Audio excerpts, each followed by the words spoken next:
Welcome to the Scott Townsend Show, brought to you by Dietzo Man Productions.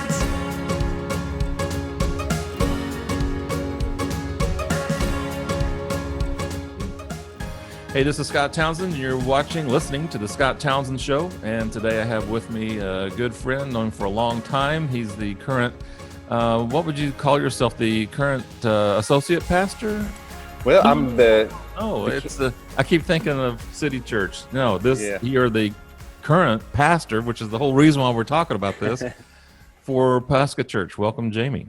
Yes, thank you. I have known you for a long time. It's amazing. I moved here to Bartlesville, Oklahoma from Minnesota, and that is over 15 years ago now. And I think I met you right away. We spent a 4th of July together. Oh, that's right. And, so it's been a minute.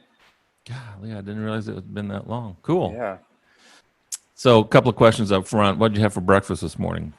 I have not had breakfast yet. I had a cup of coffee, and I think that's all I've had. So if I get a little shaky, that's why. This weekend's Bedlam, OSU versus OU. Which one's it going to be?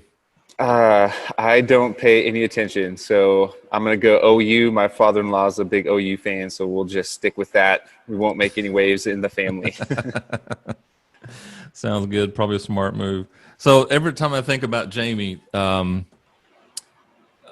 before you went to Pawhuska, you were the associate pastor? Yeah, so technically a team pastor. And so I would, my primary roles were really overseeing small groups, a lot of our volunteer serve teams that we have, as well as classes and different things. And so my role has morphed through the years, and I've overseen different aspects of the ministry. And so latest assignment is now campus pastor in Pawhuska.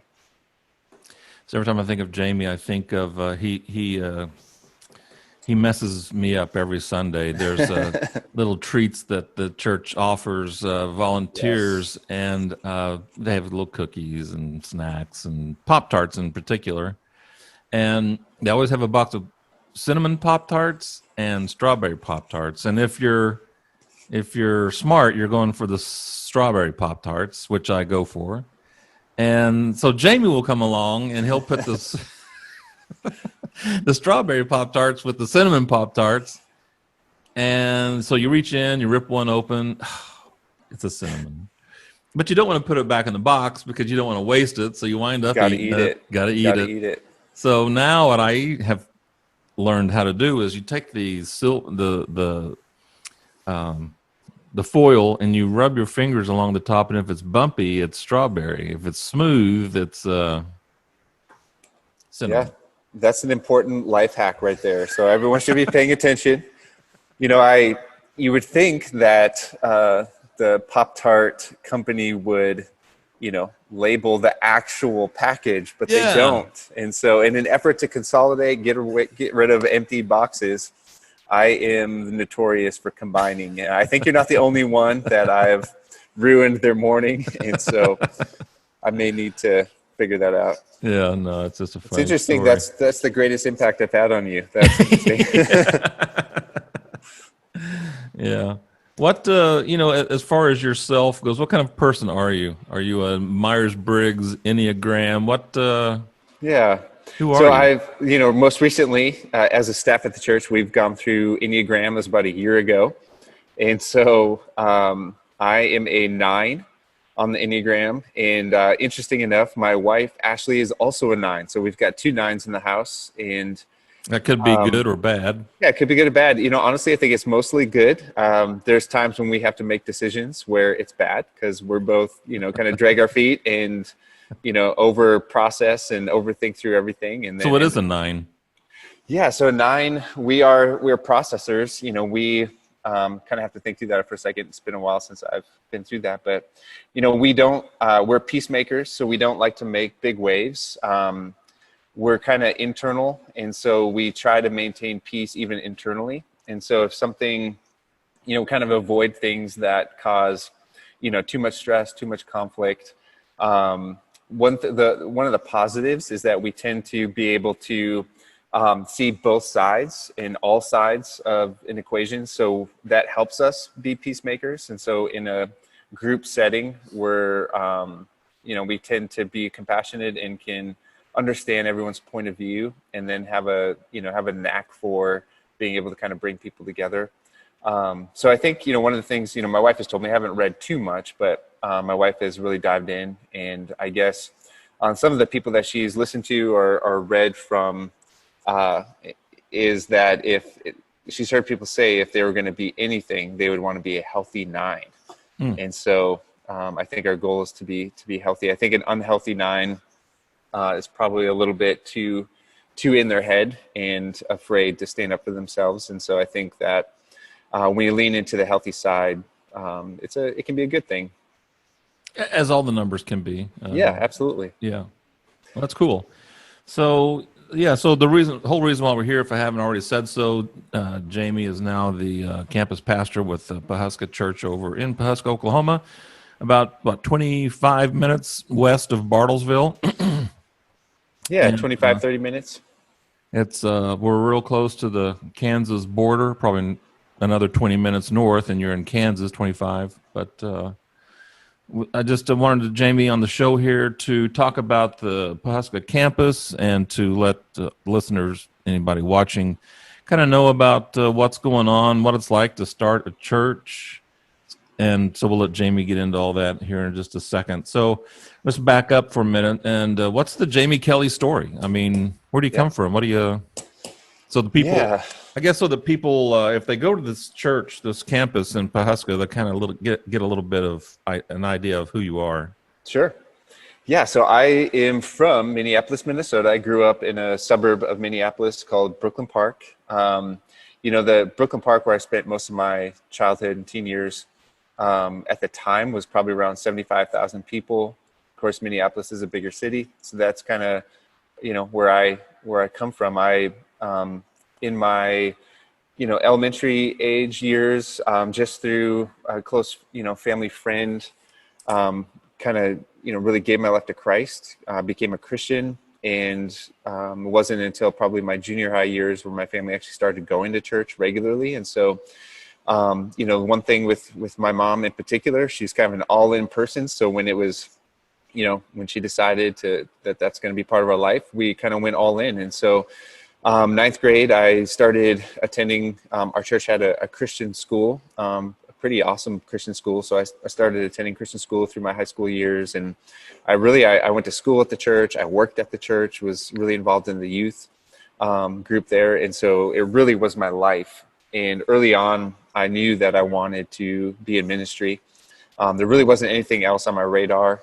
Right after I graduated, really probably through I had a girlfriend, and she was a business major. And so I thought maybe, well, that might be interesting. And so I got involved in a little bit of business stuff and operated a painting franchise for a couple of years out of high school. And then a couple of years later, I got involved in a ministry internship. That was part of my church. And so we would travel around the country doing youth programs, youth events. And so that was a really awesome experience. What was the name of that program? It's called Go Ministries. Oh, that's right. Yep, Go Ministries. And so we do all kinds of stuff. And so it was a really great experience. And my second year, and actually my first year, one of the places we went to was Bartlesville, Oklahoma. And so we went to a church in Bartlesville, and never, in a million years thought that, that town would be part of my future. When I remember seeing Bartlesville on the itinerary and not even know how to say it, what is this? What the heck? And so my second year in the internship, we had a girl named Ashley that came from Bartlesville to be part of the internship. And so we met and hit it off. And so after the internship, we began dating, and I moved to Oklahoma, did Bible school, her and I together, and we got married and kind of settled in Bartlesville. Our goal was always to move away, to get a job somewhere in ministry, someplace else. And, right after we got married, about 3 months in, we found out we were pregnant. And so our daughter was born the day after our first anniversary. And so really at that point, I just needed to work. I needed a job. And so her her family owns and runs a business in Bartlesville called the United Linen. And so I just began working there, and just kind of showed up every day and did my best. And a little while later, I was able to be promoted to be production manager. And so I was production manager for the company for a few years. And so what I thought was just kind of a brief, temporary thing really ended up being over 7 years. I worked at United Linen, and really there was times where I, probably shook my fist on my way to work. Why is this my plight? I want to be in ministry, and what am I doing? Right. But looking back, those were invaluable years. I grew a lot. It challenged me a lot. I grew a lot in leadership. Again, as a 9, I can tend to be introverted and kind of in my head. And I think that the time at United Linen helped me to break out of that some. In the meantime, I also got really involved in a church in a significant way, and really took on a lot of responsibility. And so about 6 years ago, I came on full-time staff at the church as a pastor. And so now I've been here at the church for 6 years serving. It's absolutely been the highlight of my life, along with, of course, having 3 kids in my family. And so if you were to ask me, if you could do anything, what would you do? It's exactly what I'm doing right now. This is, I love being part of the church. I love serving, love being a pastor. And so I do have three kids. Our daughter, Averly, is 12. Our middle guy, Payson, is 10. And then our youngest, Camden, is 7. And they're incredible. And so I love being dad as well. So how did, so you've been rocking along here for 6 or so years at Yep. City Church there in Bartlesville. How did Pawhuska come up? Yeah, it's kind of an interesting story. From the beginning, kind of to back up, in Bible school, really, I had a class that was really about church planting, starting churches. And so that had never really been on my radar until that class. And something just, kind of lit a fire in me, kind of stirred me up. And I think really through that class, I knew that starting a church in some capacity was going to be in my future. I didn't know exactly what that looked like, but that was definitely something that I wanted to do, became a passion of mine. And so early on, I had communicated that with our pastors, Pastor Scott and Mary. They were very aware, that was... you brought it up? Oh, yeah, absolutely. I, had communicated that very openly. And so we had, many conversations early on about that. And so, also then part of our church, City Church, part of our heart has always been, and kind of one of the goals that was kind of out there in the future for the church, was to start other what we call life-giving churches, other churches that are, just full of life and geared towards young people and reaching new people. And so that's always what about been old there. People? Old people as well. It seems like there's lots of churches reaching the gray hairs, and so there's a kind of a mass exodus of young people out of the church, and so we do tend to lean pretty young. But I think that the interesting thing with that is what we would call the classics. The people that are a little bit older, a little bit more seasoned. I don't think I'm in the classic section yet. Not quite yet. Don't put me there. That's good. Well, it seems like they enjoy the youthfulness as well. So I think that there's kind of a double thing there. But anyway, it just was always part of our goal, kind of out there in the future. And so several years ago, just kind of a normal day, and our lead pastor, Pastor Scott, came in to where I was working, and it just kind of like what he would normally do, just kind of checking in, how are things, and we just got into a conversation, and he just began communicating that he felt like our church was ready for the next thing. And so we were several years into our new building, and that was a big push for us, a big thing for us as a church, getting into the new building. And so we had been in for a few years, kind of settled, and felt like our church was ready for the next big thing, the next big leap. And he really felt that next thing was to launch another campus. And so, churches beginning new campuses, that's not a new thing, but it is kind of it's a more popular thing now. It's something that a strategy a lot of churches are utilizing. And so we're here in Bartlesville.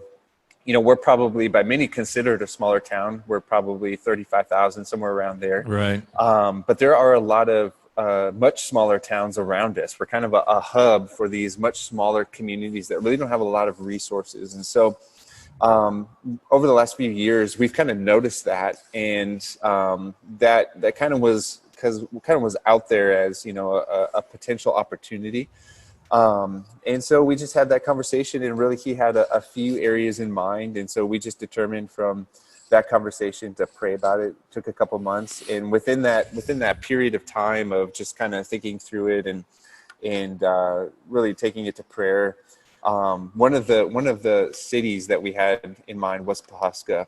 And during that time, there were so many just random conversations, random relationships formed, and just communication from people that it was just like everything pointed to Pawhuska.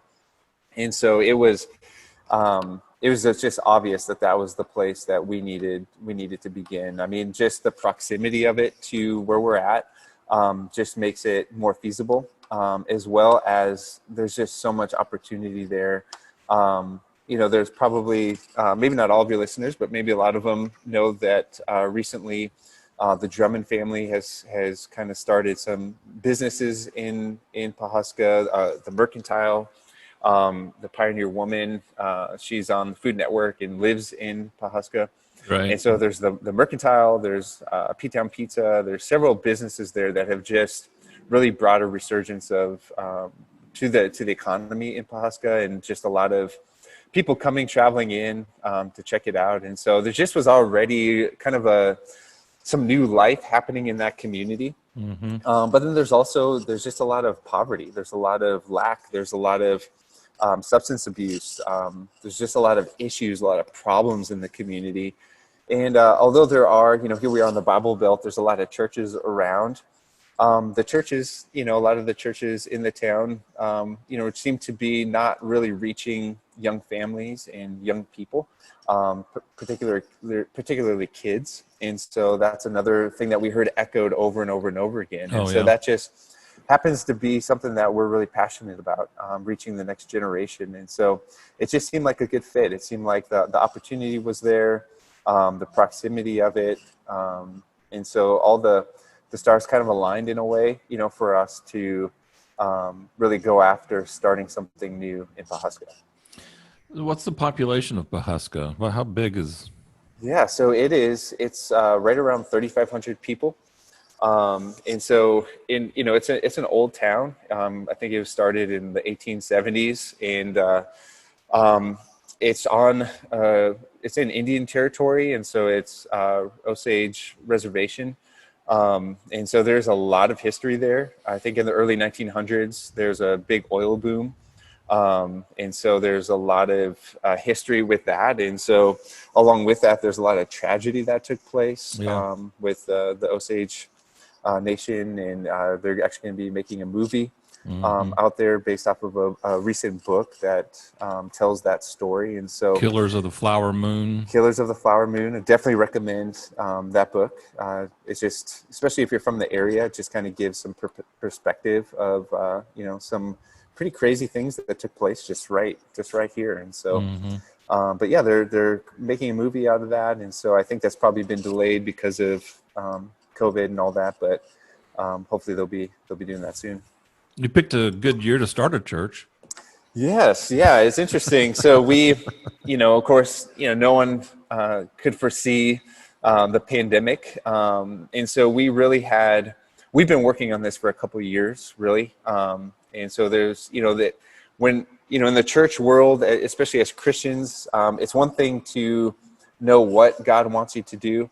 It's another thing to know when God wants you to do it. And so the timing is huge. I think even if you're not a Christian and you're listening, you understand timing is everything. And so, we've kind of had been planning and preparing, and had determined that we would begin the fall of 2020 and kind of really work towards that. And then, of course, spring of 2020, a pandemic happens and everything shut down. And so that really did, we had to think through and kind of go back to the drawing board and think through, is this the right thing? And so This, of course, the pandemic did delay our start, but ultimately we just decided we just need to get going.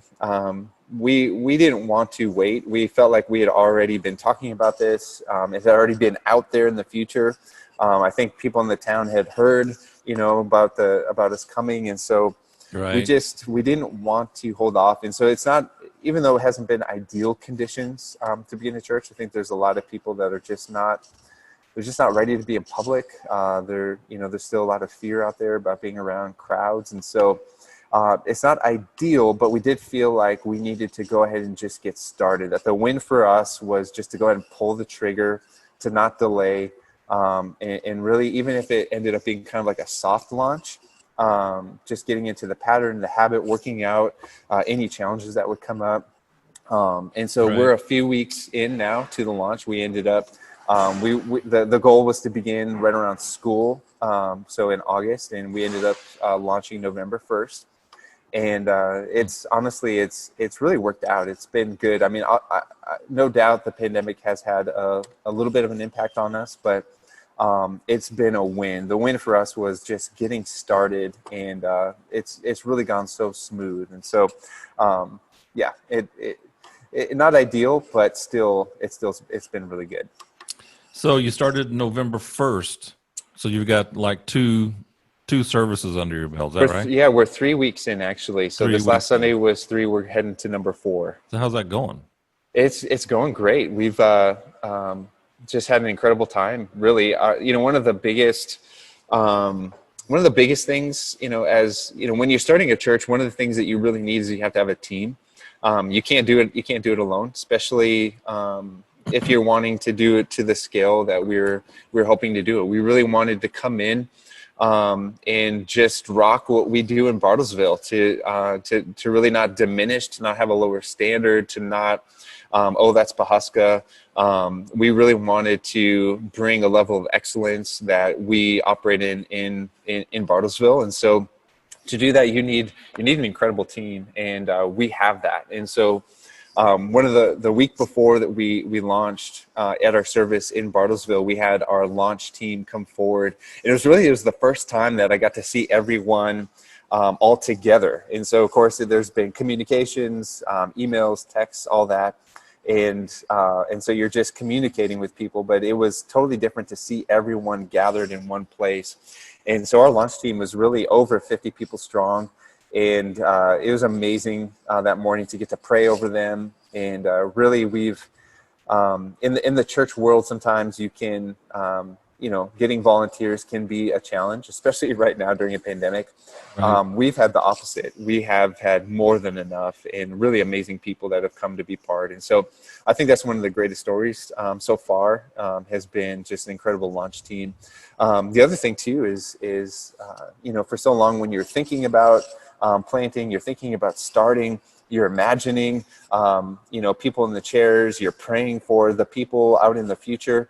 And then when you actually begin and you meet the people, and there's actually people that come, you hear the stories, you see the faces, and it just, it's in those moments where you just realize all the hard work, all the planning, all the preparing, all the resources poured in. It is so worth it to see kids, to see families, just to see people. That's really when you realize this is why we do what we do. And so it's been pretty amazing. I look forward to every Sunday. Can't wait for service. Can't wait to see everyone. And so it's been an absolute joy. We really haven't run into any major issues or anything like that. It's been pretty smooth for the most part. Where do sermons come from?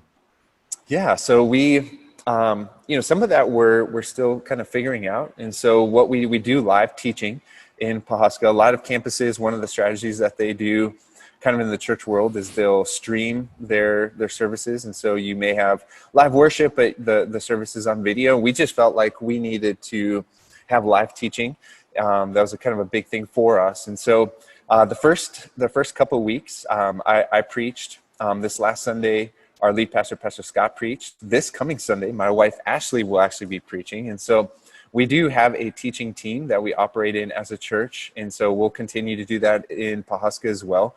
And so sometimes it's the same message at both campuses. Sometimes it's a little bit different, and so it'll vary from week to week. But our goal really is to, as a church, our goal is to teach for transformation. And so what we bring in Pawhuska as far as teaching will be what we feel is absolutely best for the campus there.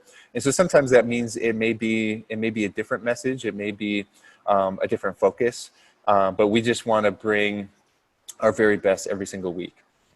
So just let me know when my date is, and yes, absolutely. No, you'll be in big trouble. It. Let's not do that. Yeah. So what have you done to this point as far as getting, people, I guess people are showing up. Yep, they are. And so how did you get the word out? What kind of, I guess we're kind of dabbling in marketing here, and it's 11. Yeah. We're into our 30 minutes. Can we go just a little longer? Absolutely. Okay. So maybe talk to us a little bit about, I guess it's marketing that I'm talking about. How did you get the word out about the Pawhuska campus? A few different ways.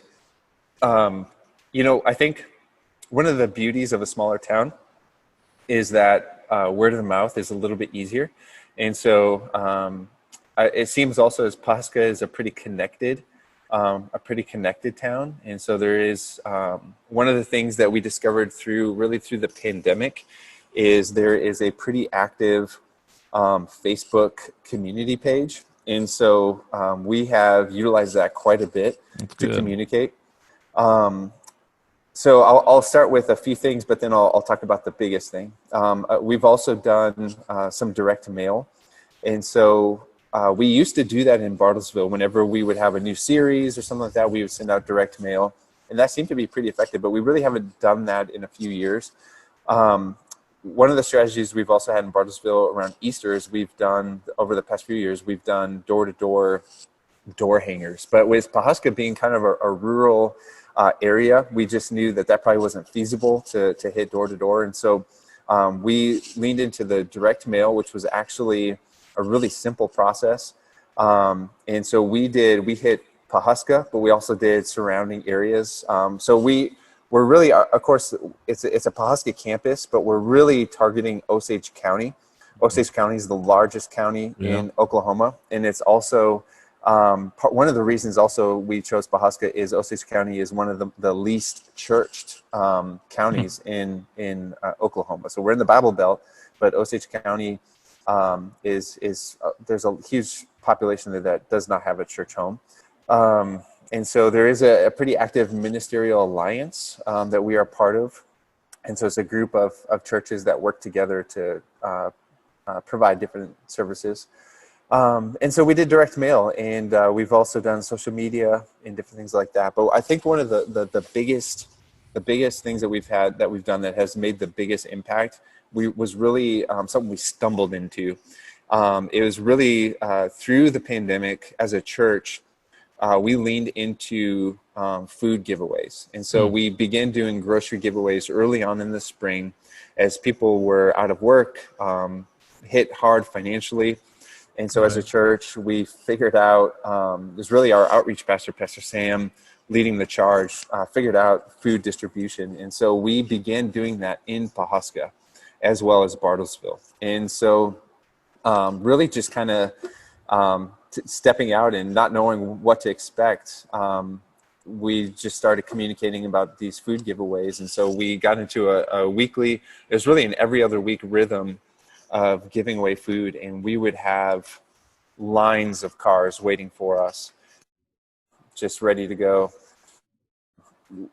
just wanting to receive food. And so there's such a huge need in Pawhuska. And so really through that group of people and through the Facebook community page, the word about us really started to spread, and people became a lot more aware of us as a church, but then also that we were coming in and starting the campus. And so that's been a huge opportunity for us to not just show up and say, okay, here we are, we're going to do church. Please come. It's all about me. Everybody it's all about here we go. Here's our show. But it was really an opportunity to serve in the community. Along with that, we had been for over a year before starting the actual campus, before our first service. We've done quite a few outreaches, primarily through the schools, painting classrooms, putting out mulch on the playgrounds, just doing different things that we could do to really serve. As a church, a huge part of who we are and what we do is just rolling up our sleeves and serving the community. And so we knew early on that we wanted to come into the community serving first and then starting the campus. And that's really what we've done. And so I think the grocery giveaway wasn't really on our radar. We kind of stumbled into that, but it was absolutely one of the greatest opportunities we've had for people to learn about us and get our name out there and kind of make an impact early on. That's cool. Yeah. So in the next, as we get close to wrapping up here, one of the last questions that I had: what kind of paint a picture of what the Pawhuska, is it Pawhuska or Pawhuska? Pawhuska. That's what I say. So I don't know. I haven't had anyone correct me. So. Oh man, Pawhuska. You know what Pawhuska means? White hair, I think. Yeah. Yes. Good job. Yeah, after an Osage Indian. Yeah. Osage Yeah. chief. That's pretty cool. What in the next 5 years, whatever, what's the, if you're sitting in your chair, you got your eyes closed and you're thinking about in the future, let's say 5 years from now, what do you see at the Pawhuska campus? What are you guys doing? What's it look like? Yeah, absolutely. I think that what we would see would be, what we would call a vibrant church, a church that is, that's full of life. To me, what that means, I know that's kind of subjective, but to me, what that means is that we have a healthy congregation, like as far as numbers go. We would love to see, over 100 people attending. We would love there to be a great kids ministry, just, young families involved, kids involved, a vibrant youth ministry. I got to meet early on. I got to meet with the school superintendent in Pawhuska, as well as the assistant superintendent, and just, what are the biggest needs. And the youth are just facing so many challenges. And so kids and youth are a big part of our what we're wanting to do, what we're hoping to make a huge impact with those groups of people. We would love to have our own building, our own space. We're currently leasing space, and it's been incredible. It's been awesome. But we would love to have our own space, a space to call home, a space that's us, a space that fits who we are and what we do and communicates, who we are right when you walk onto the property. And so that's really what I see. I mean, I see a church, a committed community of people that, a group of people that maybe some that were already Christians that found a new home, to serve God, to worship God. But also I would hope to see a whole bunch of people that found a relationship with Christ through the church. And so, a group of people that is committed to each other, relational, not just a group of people that shows up on Sunday, does their thing, and then, goes on, but a group that's alive, vibrant, healthy relationships. And so, yeah, I hope that answers, your question. Yeah. So if anybody wants to check it out over there, where are you guys located? So we are at the Business Development Center. It's a Tri-County tech space. The address is 1225 Virginia Short Street. And so we are about a block from Indian Camp Elementary School. It's a newer facility. We're leasing several spaces in it. They're industrial spaces. And so they're really designed for business startups to get going in. And so now we're using it for a church startup. And so they've been, Tri-County has been incredible. They've worked with us and been so easy to work with, very accommodating. And so we've got some big spaces. One is our auditorium space. The other, we've created kids space, and so built-in kids classrooms, and it's really worked really incredibly. So it's been good. So for those of you watching on YouTube or listening on iTunes or wherever you listen to get your podcasts, I'll put Jamie's contact information at the end here. So you might want to, it's a big endeavor. I mean, I can't imagine. It may be a town of 3,500 people, but still it's a huge Herculean effort. You've had to, there's been a lot of hurdles, and there will be a lot more, but there will also be a lot of successes, and we wish you all the best. So if you're listening, watching, my point is send Jamie a note, Ashley a note, tell them, hey, good job, I saw you on the Scott Townsend show. That might help us know who's actually listening or watching. Probably nobody, but we'll see. But send them a note of encouragement. It's a big deal, and they need all the help that they can get. So whether you're in Florida or Texas or Minnesota, you can still help support Jamie and Ashley with their endeavor here in Pawhuska, Oklahoma. So thanks for stopping by and being with us. Thank you for the opportunity. Yeah, you bet. All right. Well, for Jamie.kelly, this is Scott Townsend. Thanks for watching and listening to the Scott Townsend Show, and we'll talk to you later.